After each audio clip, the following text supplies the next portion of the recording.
Hey guys, and welcome back to Deku Tarot and to your weekly tarot reading and astrology for April 27th through May 2nd of 2020. Last week of April, we're in Taurus season. I have my George Costanza candle here, my Lamb of God Costanza here that I got for my birthday. 2020, it was supposed to be the summer of George. So I put that up here just for the astrology half. I'll probably take it away when we get into the readings just because I don't want to waste any bit of this. I love this. And I did get it for my birthday this past week. So happy birthday to all Tauruses celebrating as well. Let's get into your astrology here. If you haven't, do make sure to subscribe. Do make sure to share the videos if you enjoyed it. And check out your readings for your sun, your moon, your rising, and your Venus. If you want to book a private reading, all my info is below. And I am taking 20% off during this pandemic time. And I'll talk a little bit about the astrology analysis through Truly Divine and how you can get 30% off at the end, okay? So let's get into this here with the astrology, all right? Monday, April 27th, we're starting off the week with the moon in Cancer. You also have Mercury moving into Taurus, which is pretty big here. So that's going to bring about a lot more prudent, methodical, practical thinking and execution. We're going to be a lot more tenacious, unlikely to change our mind and where we're directing our energy at this time. We're going to be taking our time to establish conclusions and judgments with Mercury in Taurus because it does bring up this more dogmaticism, this slow, silent processes that are going to be a lot more common in terms of making a decision, changing direction, in terms of, again, where we're directing our energy in general here. So judgments formed during this time will probably end up sticking and not changing. On Tuesday, April 28th, we have a couple of things here, mostly small stuff until Wednesday. Sun in Taurus sextiling the moon in Cancer, bringing up equality and ability to deal well with all. We're going to be feeling at home and looking towards friends and family for any support or help at this time. We also have Mercury in Taurus squaring Saturn in Aquarius, bringing up some more quarrelsome, greedy, and suspicious energies. Wednesday, April 29th, which is going to be pretty big here, we do have Saturn retrograding beginning on Capricorn. I feel like I said that super weird. Saturn retrograde begins on Capricorn. All right. I feel like you can't say it right anyway. Anyways, delays resulting in your long-term plans. Fear of failure might come up here, and this more self-deprecation, provoking a lot of self-punishment. So watch out for that while Saturn's retrograding in Capricorn at this time. I'm not sure exactly when that ends. For some reason, I didn't write it down. I do apologize. So let's move on now here. We also have the moon in Cancer on that same day, opposite Pluto in Capricorn, bringing up more one-sided views of emotions, feeling dejected, and having more addictions to pleasure and self-indulgence as a reaction. We also have the moon in Leo opposite Saturn and Aquarius on this day, bringing again this dissatisfied, introverted, more depressed, and low energy due to perceived restrictions here. So Wednesday could be a little bit Thursday, April 30th, we have the moon in Leo squaring Mercury in Taurus here, so spiritual gifts are going to be in focus here, and we're going to be less superficial and hasty. We also have the moon in Leo squaring Uranus in Taurus, which is going to bring up eccentric, headstrong, capricious, intense energy here. Could also bring up some derailments of relationships, so watch out for that. We also have Mercury in Taurus conjuncting Uranus in Taurus, so both of them being in Taurus, it's going to make us more progressive, unconventional, creative, inventive, and intuitive here. It's going to bring up this more adaptability and agile mindset, which is interesting for all this Taurus energy, but Uranus and Taurus really brings in that opposite again, adaptable, non-traditional energy. So we're going to be ignoring the traditional here. And that's pretty much all the big stuff going on this week in terms of astrology. So from here forward, we're going to be talking the tarot for the week, all right? All right, Libras, Libra, Sun, Moon, Rising, and Venus here. We're using the Ethereal Visions deck, and we're going to look at April 27th through May 2nd for you guys. It is super stormy and dark out today, so I feel like the lighting is really off, and you guys might hear some thunder and lightning, okay? So let's see. We're using the Ethereal Visions, like I said, some nice big shiny cards. These ones are always really fun to shuffle. All right, so let's get into this, Libras.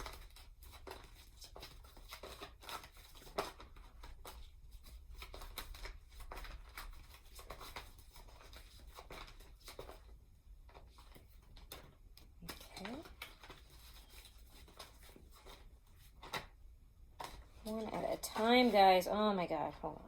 You guys love to flip around. Are you serious? Okay. One at a time.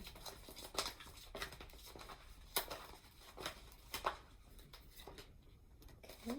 And one last card.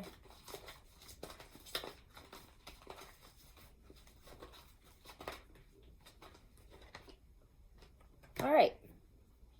So, Libras. All right. This is interesting. Five of Pentacles reverse has come up a couple other times in the other weeklies here, and that is your theme this week.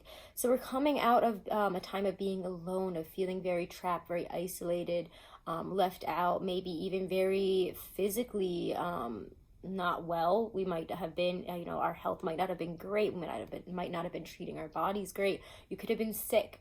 But the Five of Pentacles reverse shows getting where you've been trying to get to. It also shows, moving back into connection with others. If you've been out of connection, if you've been, again, feeling physically ill, feeling really physically out of it, being materially in a place where you don't have a lot of money.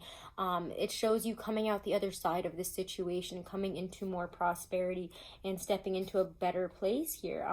This is a change here for the positive, is what I always see the Five of Pentacles as when it's reversed, because it does bring up this really, it brings resolution to the situation, resolution and coming back into it. So we're going to see how that plays out here with all the other cards that are out. How you're feeling is that Four of Cups, so let's not ignore that we are feeling a bit dissatisfied, frustrated, and might be waiting for some type of answer, waiting for, some type of communication this week. How you're feeling is that we're kind of frustrated. I mean, Four of Cups is dissatisfied, but it's not really doing much, because it's feeling very despondent, very forlorn.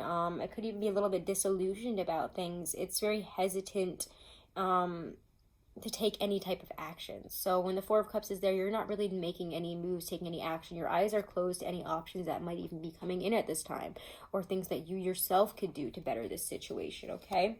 And so just be aware of that. The Four of Cups is kind of waiting for the other ball to drop, waiting for something to happen, and not really doing much to progress it yourself here.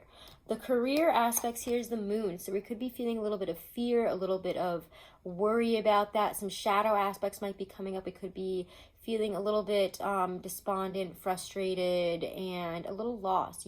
Some things could seem a lot worse than they actually are. We could be, making them out to be this or that. There's a lot of fear and worry when the Moon does show up. However, in this deck, it also heralds joy and peace after a very difficult period and confusing period.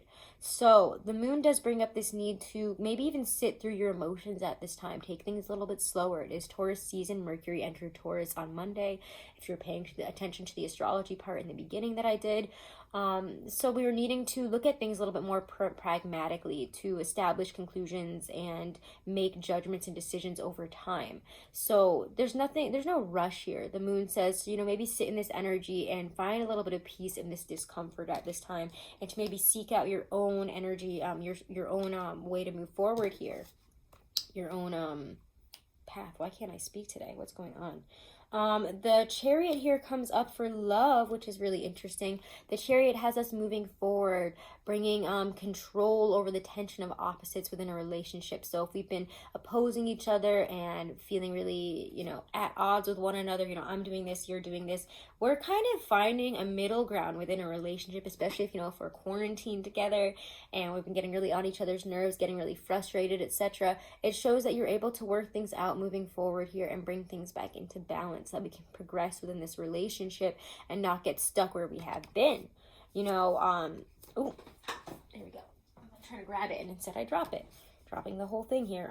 But yeah, there's difficulties that are being resolved here and balance being restored in this kind of sense here with the family, the home, the abundance, the prosperity, security. Ten of Pentacles is there. We're building and looking for a lot of security, especially within a relationship this week. Our focus is on the long term. Where do we see things going? And are we on the same page here? If you're in a relationship or long-term partnership, etc., we could be especially looking at, where do we see ourselves in a few years? Where do you see yourself in a few months?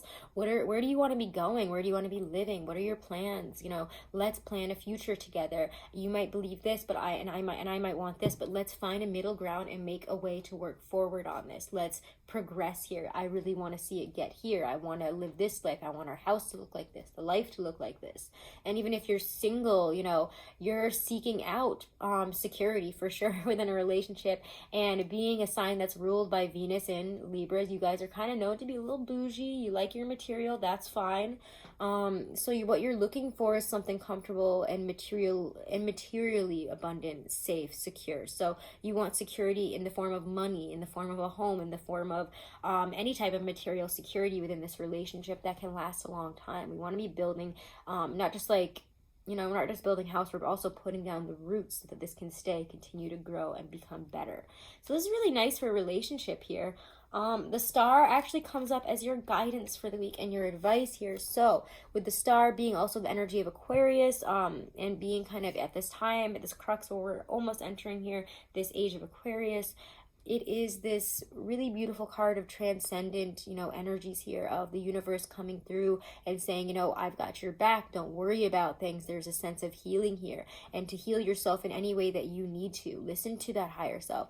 Listen to others and connect with them if you need to. Because again, Five of Pentacles reversed with the star, by connecting with others, reaching out to people and finding new ways to heal and connect, you know, that feel right, that also involve maybe community, somebody that can help you, a healer for some of you. Oh, get out of here, little bug. Sorry, trying to drink my coffee here. There was a tiny little gnat there and I was like, get away. Anyways, the star here is a lot of inspirational energy and a more transcendent way of living. So focus on that. Focus on what you really want and why you're feeling so. Five of Pentacles, Four of Cups. We're not satisfied, especially in the physical right now, with where we're at, what we've got, and maybe even our home, our money situation. So it's time to start getting out of that and, you know, looking at, you know, what do we want life to look like? How are we going to heal that? What does that look like? It doesn't have to be rushed into, but you will be bringing things in that arena into balance this week, okay? And we need to look at things again in this more bigger picture in terms of career, in terms of money, in terms of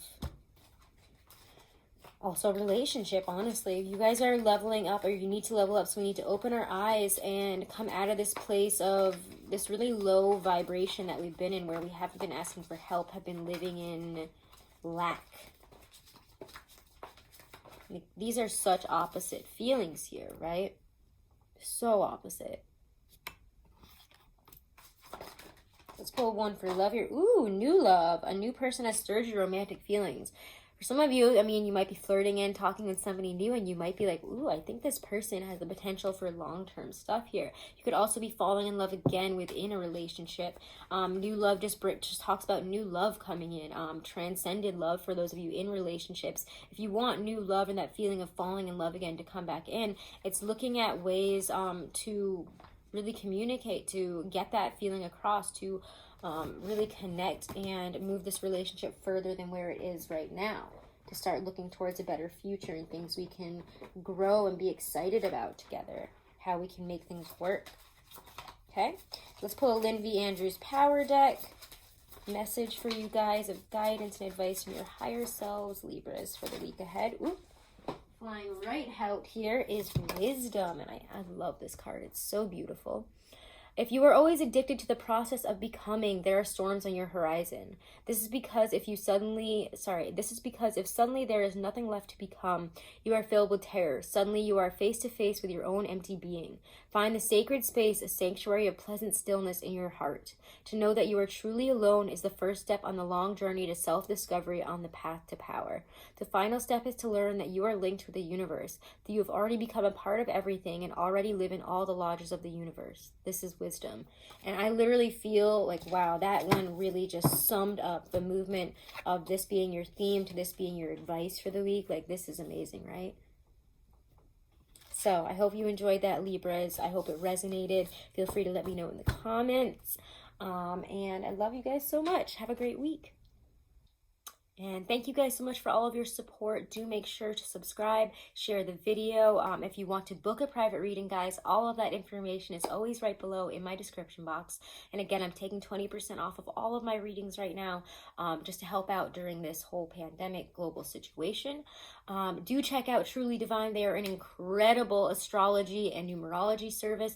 They do analysis just for yourself, for your life path number. They also do compatibility analysis for numerology as well as astrology. And the astrology one was just like, I mean, they were both incredible, but I still am going back and reading it. I started rereading my own astrology analysis this past week again, and it's just incredible. So do check them out, guys. You can get 30% off with my code DEKU30. You can use it as many times as you want. You don't just have to use it once. You can give it to as many friends. They can use it. So do take advantage of that. They're the best astrology and numerology analysis system I have ever used, and I get readings and I've had analysis done by people in person for astrology and numerology, and they just blow them all out of the water. So definitely check out their services. I'm really impressed by them, and I'm really happy I get to work with them. So check that out, guys. Make sure to subscribe, and have a wonderful and blessed week. Alrighty. Namaste.